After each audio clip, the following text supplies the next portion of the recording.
आज ही से जीवन के हर पल का आनंद उठा लो। आज ही से मन की एक नई शांति पालो। समय आ गया बदलने का, समय आ गया कुछ करने का। अब उठा लो आनंद प्रतिदिन के जीवन का। आनंद लो प्रतिदिन के जीवन का में स्वागत है। कल के कार्यक्रम में money came by the house the day के लेखक के साथ चर्चा करते हुए हमारा बहुत ही उत्तम समय गया। आर्थिक योजना के लिए यह मसीह मार्गदर्शिका है। बॉब कैट्स धन और बुद्धिमानी से आर्थिक योजना बनाने के विषय विख्यात लेखक और वक्ता हैं। आज वो फिर हमारे साथ स्टूडियो में हैं। बॉब, आपका फिर से स्वागत है। सौभाग्य है, धन्यवाद। यदि आप कल हमारे साथ नहीं थे, कल हम उस डरावने कर्ज के विषय में बातें कर रहे थे जिसमें आज लोग फंसे हैं और कैसे हमारे समाज ने लोगों के लिए सच में संभव बनाया कि वे अपनी आय से भी अधिक खर्च करें।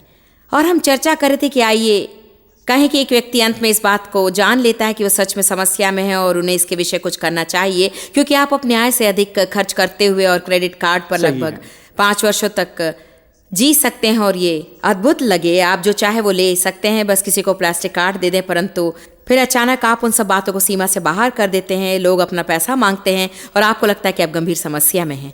तो अब आइए कहें कि आपने निर्णय लिया कि आप कर्जे से बाहर आएंगे, परंतु उसे करने के लिए आप जान लें कि शायद आपको 5, 6, 7 वर्ष लग जाएं ताकि आप खुद को अनुशासित करें और उन किश्तों को चुका दें। निश्चय ही हम जानते कि बहुत ही अच्छा दिखाई देता है, सही है। परंतु ब्रेक के बीच आप और मैं इस बात पर चर्चा कर रहे थे कि लोग सोचते हैं कि इसलिए बहुत ज़्यादा समय लगेगा, मतलब 5 वर्ष भयानक होंगे, परंतु कल हमेशा आता है।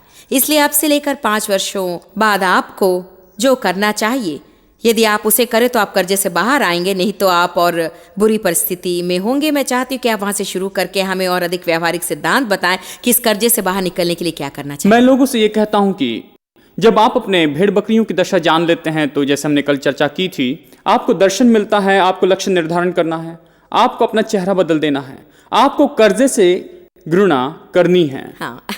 आप जब सुबह उठते हैं तो आपको कर्जे से नफरत करनी है। आपको ये समझना है कि ये शैतान की एक युक्ति है। ये ऐसा नहीं कि जिसमें हम लड़खड़ा कर गिर जाते हैं। मैं अपने पूरे हृदय से विश्वास करता हूं कि यदि शैतान आपके धन को नाश कर सकता है तो वो कारणों को भी नाश कर सकता है। परमेश्वर ने हमें यहाँ विशेष काम करने के लिए भेजा है। बाइबल कहती है कि शैतान आपको भले काम करने से रोक सकता है, आपको गुलाम बना सकता है, वो आपका वैवाहिक जीवन बर्बाद कर सकता है, वो आपको कुछ बचत करके रखने से रोक सकता है। ये गंभीर बात है।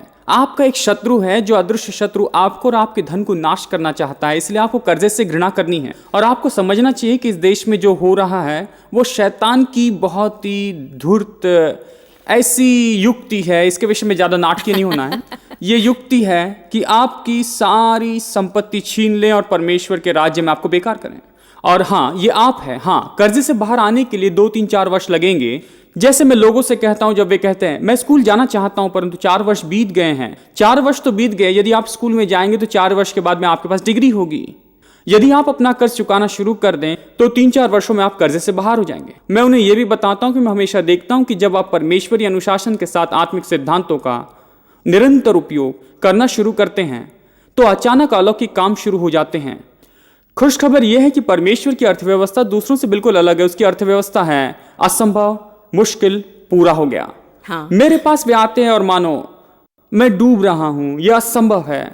और हम आत्मिक सिद्धांतों का उपयोग करने के विषय में बातें करते हैं। आप यहां कैसे पहुंचे, क्या हो रहा है आत्मिक रूप में और स्वाभाविक रूप में।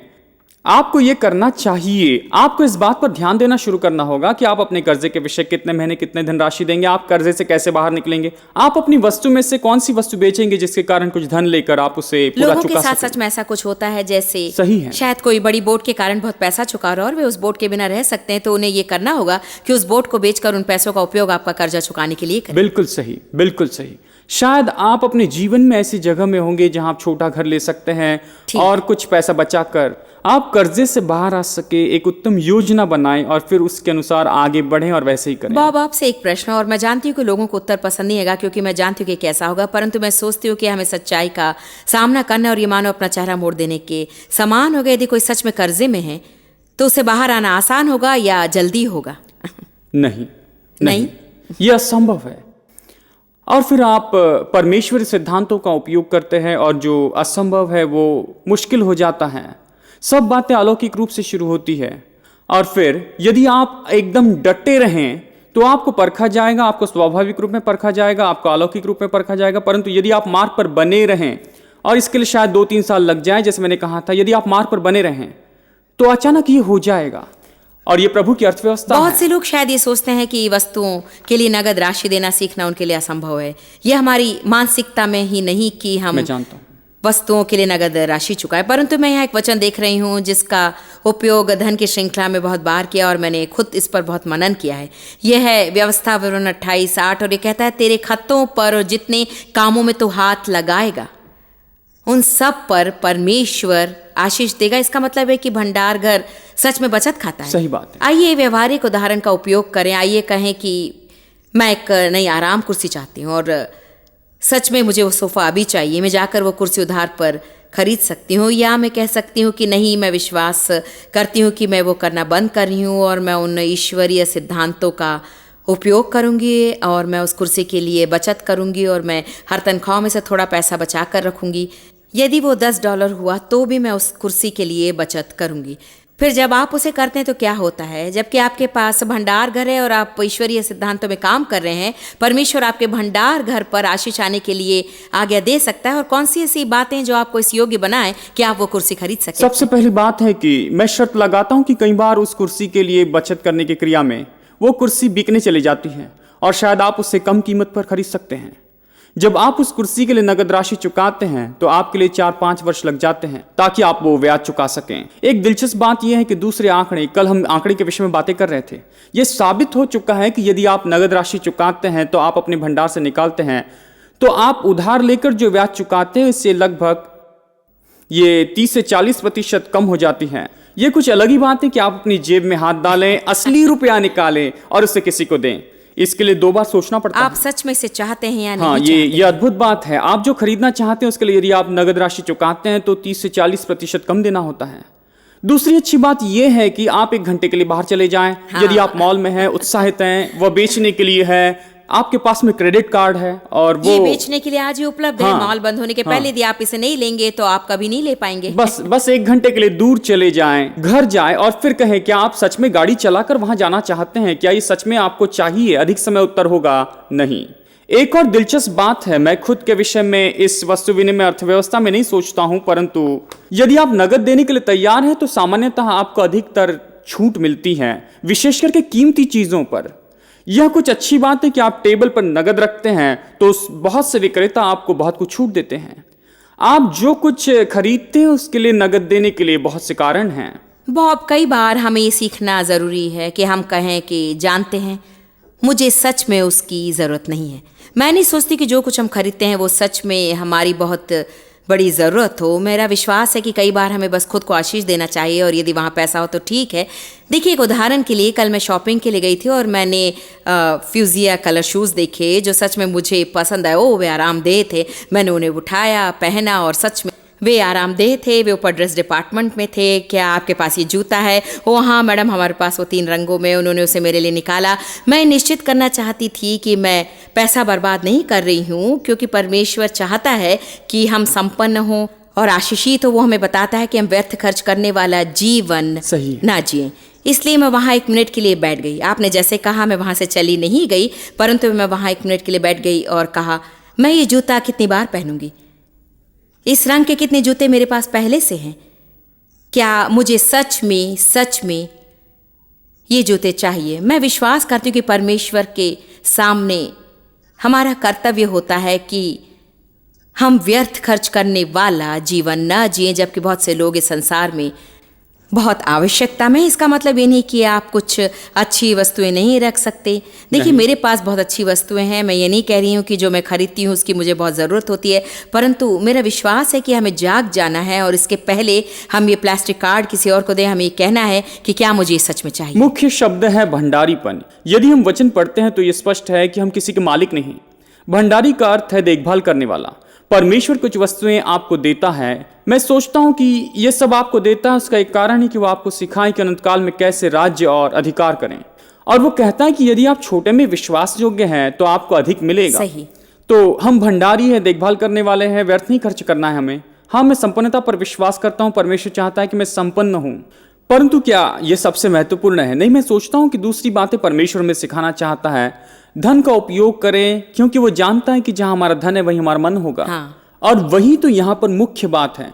देखिए, परमेश्वर ने जो कुछ भी स्वयं आपको दिया है उसके भंडारी होने के विषय में आप सोचना शुरू करें। आगे जाकर वो निश्चय ही लेखा जोखा मांगेगा। हाँ, और वो आपके हृदय की ओर देखेगा और देखेगा कि आप इससे कैसे व्यवहार करते हैं। ये बुद्धिमानी है। इस कारण आप प्लास्टिक कार्ड निकालने से पहले सोचेंगे, आप अपने भविष्य की तैयारी में मदद करेंगे। इस कारण आप अपने परिवार की सुधि लेने के विषय में सोचने लगेंगे और आप भंडारी हो जाएंगे। जब आप वो मनोदशा हृदय की दशा पाते हैं तब परमेश्वर आपको अधिक देने के लिए भरोसा करता है। मैंने इससे बार बार लोगों के जीवन में होते देखा है। हम क्रेडिट कार्ड्स के विषय चर्चा कर रहे हैं और मैं ये बात स्थापित करना चाहती हूँ कि मैं नहीं सोचती कि जब तक कि हम हर महीने के अंत में हमारे क्रेडिट कार्ड का सारा खर्च चुका दें तो मैं नहीं सोचती कि हमें उसे रखने में कोई समस्या है। देखिए, हमारे कार्यक्रम में टेप्स, किताबें इत्यादि के लिए लोग फोन कर सकते हैं और डेबिट या क्रेडिट कार्ड का उपयोग कर सकते हैं। मैं उनका उपयोग हमेशा करती हूँ, लेकिन मैं ये कह रही हूँ कि ऐसी वस्तुएं खरीदने के लिए उसका उपयोग ना करें जिसकी कीमत आप कभी नहीं चुका सकते हैं। हमें हमारे पैसों का उपयोग ज़रूरत की चीज़ों के लिए करना चाहिए, नहीं तो अंत में ऐसा ना हो कि ज़रूरत की चीज़ें हमारे पास ना हो। मैं तो इसे और चाहिए कि आत्मा कहता हूँ, और सच में ये खतरनाक है। ये तो एक पाप है। हम जो ये कह रहे हैं कि लोग इसे सुनना नहीं चाहते। परमेश्वर, मैं तुझ पर भरोसा नहीं कर सकता, मुझे अभी चाहिए, मैं इसे अपने तरीके से करूंगा ताकि मैं अपने जीवन में तेरी योजना के अनुसार पाने के बजाय इसे ब्याज देकर पालूंगा। यहीं पर तो हम क्रेडिट कार्ड के संबंध में परेशानी में आते हैं। आप और मैं अधिक यात्रा करते हैं। इन दिनों क्रेडिट कार्ड के बिना यात्रा नहीं कर सकते। एयरलाइंस का रिजर्वेशन आप नहीं कर सकते हैं।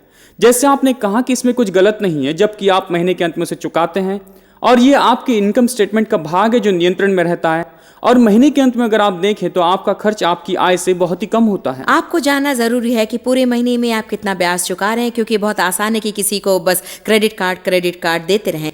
आपको इसकी ओर ध्यान देना जरूरी है कि हर समय जब आप ब्याज चुकाते हैं तो आपने किस लिए ब्याज चुकाया है, इस विषय लेखा जोखा रखना है ताकि आप निश्चित जान लें कि महीने के अंत में आप उसे बिना दबाव के चुका सके। हम अब ब्रेक लेंगे और दोबारा वापस आएंगे। लो आनंद प्रतिदिन के जीवन का। मैं आपको बताना चाहती हूँ कि मेरी बेटी आज हाई स्कूल से पास हो रही है। हम जानना चाहते हैं कि कॉलेज की फीस कहाँ से लाएं। वाह, ये दिलचस्प प्रश्न है। बॉब, आप एक्सपर्ट हैं, उत्तर दें। यदि आपकी बेटी हाई स्कूल में पास हो गई है, और मैं आशा करता हूं कि आपने पहले से कॉलेज की फीस जमा करके रखी है, यदि आप उसके हाई स्कूल के पास होने के बाद में कॉलेज फीस के विषय में सोच रहे हैं तो फिर आप बहुत देरी कर रहे हैं। मैं हमेशा लोगों से कहता हूं कि जब डॉक्टर आपको बच्चा देकर कहता है कि ये लड़का है या लड़की है, तो वो समय है कि आप उसके कॉलेज के लिए बचत करना शुरू कर दें।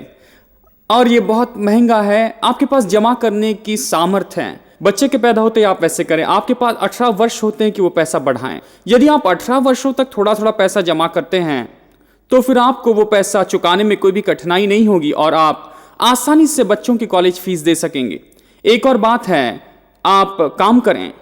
देखिए, कॉलेज की कीमतों में बहुत ज़रूरत होती है और फिर भी मैं नहीं जानता कि बच्चे के अध्ययन में भी उतनी ही ज़रूरत होती है क्या। और देखिए, ऐसी बहुत सी ग्रांट्स है और स्कॉलरशिप और लोन और बहुत से स्रोत है। बार्न्स एंड नोबल्स को आप बुक स्टॉल पर पाएंगे, आपको ग्रांट्स और लोन के विषय में बताएंगे। और मैं उसकी ओर देखता हूँ और मैं सोचता हूँ कि कॉलेज के पढ़ते समय या गर्मियों की छुट्टी में आपके बच्चे पार्ट टाइम काम कर सकते हैं।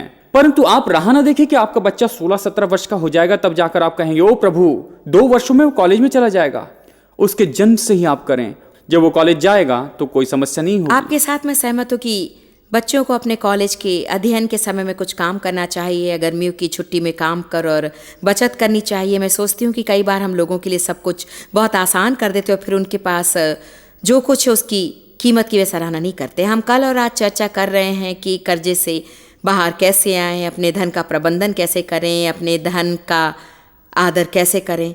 और आपने ब्रेक के समय एक बात मुझसे कही थी कि क्या हम दशवांश और भेंट के विषय चर्चा कर सकते हैं। निश्चय ही सब लोग दशवांश नहीं देते हैं और यदि वे दे तो शायद वे उनकी आर्थिक समस्याओं को कम कर सकते हैं, क्योंकि बाइबल हमें मलाकी में बताती कि यदि तुम दशवांश भंडार में लाते हो अपनी कमाई का 10वां भाग, ताकि मेरे भवन में भोजन वस्तु रहे, और मैं स्वर्ग के झरोखे खोलूंगा और इतनी अधिक आशीष उंडेलूंगा कि तुम सच में उसे संभाल नहीं पाओगे, और मैं नाश करने वाले को तुम्हारे लिए धुड़कूंगा। और सच में परमेश्वर कहता है, मुझे परखो। हाँ, ये बहुत ही अद्भुत है मेरे लिए। मुझे मलाकी 3:10 पसंद है। बाइबल में आप ये 4 वचन और कहीं नहीं पा सकते हैं। परमेश्वर कह सकता था, मुझे इस समय परखो, और वो कह सकता था और कई विषयों के विषय में, इजराइल के पापों के विषय में जो वो किया करते थे। परंतु एक बात उसने कही कि मुझे दशवांश और भेंट में परखो। मेरे लिए अद्भुत बात है। वो कहता है कि मैं तुमसे प्रेम करता हूं, मैं तुम्हें आशीष देना चाहता हूं, आगे बढ़ो। ठीक है, सृष्टिकर्ता, रचनाकार, मुझे परखो और देखो कि मैं स्वर्ग के झरोखे खोलकर तुम पर आशीषों की वर्षा करता हूं कि नहीं। यदि आप इसे पढ़ें ध्यान से, इस अध्याय में 7 आशीषों के विषय कहा गया है, जो बहुत ही अद्भुत है। स्वर्ग के झरोखे का यह दृष्टिकोण, जब मैं लोगों को सलाह देता हूं और मैं उनसे दशवांश के विषय में कहता हूं, यदि वे अपनी आंखें ना घुमाएं और मुझे अनदेखा ना करें, तो फिर मैं कहता हूं यह स्वर्गीय झरोखे का सिद्धांत तो सामर्थ्य है। आप अपनी समस्याओं में अलौकिक बातों को ला रहे हैं। यदि आप समस्या को स्वाभाविक में हल करना चाहते, तो यदि आप उसे कर भी थे तो बहुत समय लगेगा। परंतु यदि आप कहते हैं, प्रभु मैंने पाप किया, मैं पश्चाताप करने के लिए तैयार हूं, मैं अलग दिशा में जाने के लिए तैयार, मैं दशवांश और भेंट देने के लिए तैयार हूं। याद रखें, साथ में उसने कहा है कि दशवांश भेंट अगर हम नहीं देते हैं तो हम उसे लूट रहे हैं। हाँ, ये कहता है कि यदि आप अपना दशमांश नहीं दे रहे हैं तो आप परमेश्वर को लूट रहे हैं, इसलिए आपके पैसों का पहला 10% आपका है ही नहीं। ये बिल्कुल ही स्पष्ट है। एक तो आप तो परमेश्वर को लूट रहे हैं, या फिर आप अपने सिर पर अलौकिक झरोखे खोल रहे हैं, जो आपको ये 7 बहुत ही अद्भुत आशीषें देता है। अब देखिए 7 आशीषें कौन सी हैं? आपने पूछ ही लिया। आपको तो याद ही होगी। वो आपके फलों की रक्षा करेगा, जो आपकी जीविका है वह आपके परिवार की रक्षा करेगा। वो स्वर्गीय झरोखे खोलेगा और आपको संभाल सकते हैं, उससे अधिक देगा। उनमें से कुछ सब लोगों पर मिलकर होती है, जैसे देश में वो आशीष बना देगा।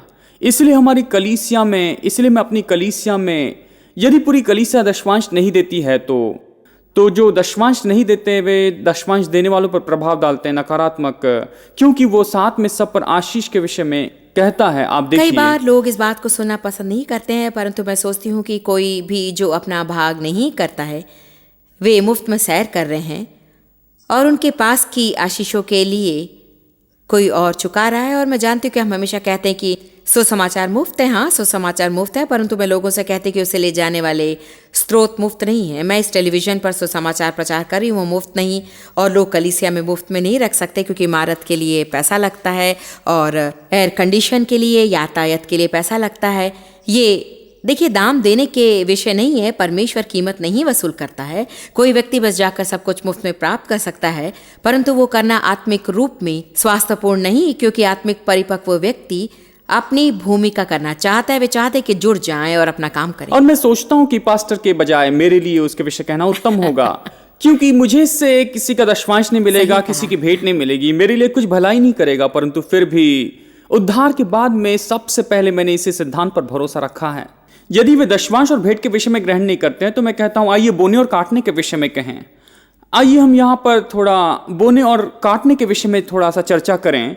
और निश्चय ये 2 अटल आत्मिक सिद्धांत हैं। यदि आप अपने दशवांश और भेंट के विषय में विश्वास योग्य रहें, तो आप पर कुछ खोला जाएगा। उनमें से एक है, सब अपने ही स्वरूप के अनुसार उत्पन्न करता है।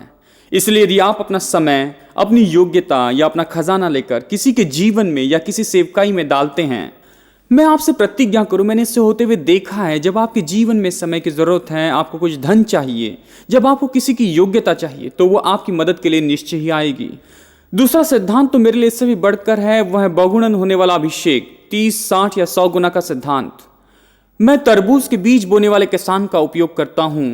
उसके पास सबसे सुंदर खेत हो सकते हैं, आप उस पर हल चला सकते हैं, जंतुनाशक डाल सकते हैं, प्रार्थना कर सकते हैं, नाच सकते हैं, परंतु यदि तरबूज के बीज न बोएं, तब तक वहां पर कुछ नहीं मिलेगा। कोई किसान उन बीजों को बोने के बाद ये प्रार्थना नहीं करेंगे, ओ प्रभु ये बीज मुझे 3-4 महीने बाद वापस दे दें। हाँ। वो अपेक्षा के साथ बोते हैं, ठीक, कि उनका बीज दाखलता उत्पन्न करेगा और वो बहुत सारे तरबूज उत्पन्न करेंगे और हर एक तरबूज में सैकड़ों बीज होंगे। इसी रीति से हमारे दशवांश और भेंटों के साथ में होता है। हम बीज बो रहे हैं, इसलिए मैं लोगों से कहता हूं कि बेचने के पहले उसे बो दें। और आप जानते हैं कि हमें जाकर बेकार वस्तु नहीं बेचनी चाहिए, उन्हें किसी और को दें और आशीष बेचे जाते हैं। पूरा दिन भर आप सूरज की धूप में बैठते हैं, $75 आपको मिलते हैं, आपको आनंद मिलता है क्योंकि बस वही मिलेगा। परंतु यदि आप अपनी वस्तु को लेकर उससे बो देते हैं तब उसके बदले निश्चय आपको कुछ परिणाम मिलेंगे, और जब आपको उसकी जरूरत होती है तो आपके पास में आएगा। गैराज सेल वालों को मैं चोट नहीं पहुंचा रही हूँ। यदि आप ऐसा करना चाहते तो आप आगे बढ़िए और आप आनंद उठाएं, मैं भी वो करती थी। परंतु आप जो कह रहे हो उसमें सच में बुद्धि है, और मैं अपने जीवन में मैंने ये सीखा है कि किसी बात से कुछ डॉलर प्राप्त करने की बजाय मैं उसे बीज में बदल दूं। सही कहा। क्योंकि मेरी बेकार वस्तु किसी के लिए खजाना हो सकती है। मुझे लोगों को खुश करना अच्छा लगता है। मैं हमेशा यहाँ सेवकाई में ऐसी वस्तुएं लाती हूँ जिन्हें मैं और अधिक नहीं चाहती, और मुझे उनकी और अधिक ज़रूरत नहीं, और मैं यहाँ सेवकाई में जो लोग हैं उन्हें वो देती हूँ, और वे सच में बहुत ही रोमांचित हो जाते हैं। शायद कुछ दर्शक हैं जो सोच रहे हैं कि मेरे पास देने के लिए कुछ भी नहीं है। आपके पास देने के लिए बहुत कुछ है। और यदि आप अपने घर में देखिए मैं एक नए सिद्धांत में जी रही हूँ, प्रेम करें या गवा दें। सही कहा। यदि मैं उसे प्रेम नहीं करती तो मैं उसे अपने पास नहीं रखूंगी, क्योंकि हम हमेशा अपनी पसंद की वस्तुओं के पास वापस जाते हैं। साथ ही जिन वस्तुओं से प्रेम नहीं करते तो आप उन्हें किसी और को आशीष देने के लिए दे दें। दशवांश के इस क्षेत्र में लोगों ने शैतान से झूठ का बड़ा बक्सा लाया। जब आप लोगों से दशवांश और भेंट देने के विषय में बातें करते हैं तो सबसे पहली बात लोग सोचते हैं कि आप बस मेरा पैसा लेना चाहते हैं। मुख्य बात यह है कि ये किसी प्रचारक का विचार नहीं कि वो अपनी सहायता कहाँ से पाए। ये परमेश्वर का सिद्धांत है जो उत्पत्ति से शुरू हुआ, और प्रभु जो कहता है यदि हम उसे नहीं करते तो हम हमारे धन में कभी भी परमेश्वर की अलौकिक मदद की अपेक्षा नहीं कर सकते हैं। इसलिए यदि कोई कर्जे में है और वे दशमांश और भेंट नहीं देते आए तो क्या आप विश्वास करते हैं कि उन परमेश्वरीय सिद्धांतों का उपयोग किए बिना क्या वे कर्ज से बाहर आ सकते हैं? मैं सोचता हूँ कि कर सकते हैं, परंतु मैं सोचता हूँ कि बहुत ही मुश्किल होगा। परंतु यदि मैं उस व्यक्ति को अच्छे से जानता हूँ तो मैं यही कहूँगा, यदि नहीं जानता तो मैं शांत रहूँगा। परंतु जब मैं किसी को दशवांश और भेंट देने के विषय में सलाह देता हूँ और वे मेरी और ऐसे दृष्टि से देखते हैं, आप तो पृथ्वी पर के सबसे मूर्ख व्यक्ति होंगे, देख सकते हैं कि मैं कितने कर्जे में, और आप मुझसे कह रहे हैं कि अब जानते हैं, मैं सोचूंगा या फिर मैं कहूँगा, जानते हैं आपने स्वर्गीय झरोखे बंद कर दिए हैं और अब आप सच में समस्या में, क्योंकि आपको इसे स्वाभाविक रूप में करना होगा। और प्रभु आपको कुछ सिखाने की कोशिश करता है। वो चाहता है कि स्वर्गीय झरोखे खोल दे, वो चाहता है कि आप इसे बो दें, और आप इसे नहीं करना चाहते हैं। यदि आप समस्या पूरी हल कर दें तो भी आप खुद के लिए इसे बहुत कठिन कर देते हैं, और सामान्यतः आप सच में यही करते हैं कि पहाड़ को चक्कर मार रहे हैं, क्योंकि आपने बोने और काटने का बुनियादी सिद्धांत नहीं सीखा है। चाहे आप कर्जे में कितनी भी गहराई में हो, आपको कहीं ना कहीं शुरू करना ही होगा। मैं परमेश्वर का धन्यवाद करती हूँ कि डेव और मैं, जबकि हमारे विवाह को लगभग 39 वर्ष हो चुके हैं, हम हमेशा दशवांश देते आए हैं। सच में भेंट देने की मेरी बड़ी इच्छा थी, और सच बॉब देने के लिए मेरे पास कुछ भी नहीं था, सच में नहीं था। लेकिन मुझे याद है कि मैंने अपने बिस्तर पर से एक चादर निकाल कर मित्र को दे दी थी। मुझे याद है कि मैंने मेरी दीवार में से चित्र निकाल कर किसी और को दे दिया, क्योंकि जब मैंने ये ईश्वरीय सिद्धांत सीख लिया वो सच में मेरे हृदय में उतर गया, और मैंने निश्चय किया कि देने के लिए और आशीष होने के लिए मैं मार्ग ढूंढ निकालूंगी, क्योंकि मैं ये बोने और काटने का सिद्धांत सीख चुकी थी कि यदि मैं फसल चाहती हूँ तो मुझे बीज बोना होगा, और उस बीज का हमारे लिए महत्व होना ज़रूरी है। ये मानो ऐसा है कि कई बार मैं कहती हूँ कि जब तक आप महसूस ना करें तो आप देते भी नहीं। आपको वो महसूस करना है, कई बार उसे आपको छोड़ जाना होगा। वो ऐसा कुछ होना चाहिए जिसे आप जाने देते हैं और बोते हैं, और आप इसे विश्वास में करते ही कहते हो कि परमेश्वर मैं तेरे सिद्धांतों पर विश्वास करती हूँ, ताकि लोग कर से बाहर आ सके। और ये संभव है, आपसे प्रेम करते हैं। मेरा विश्वास है कि प्रभु आपके जीवन में अच्छा काम कर रहा है।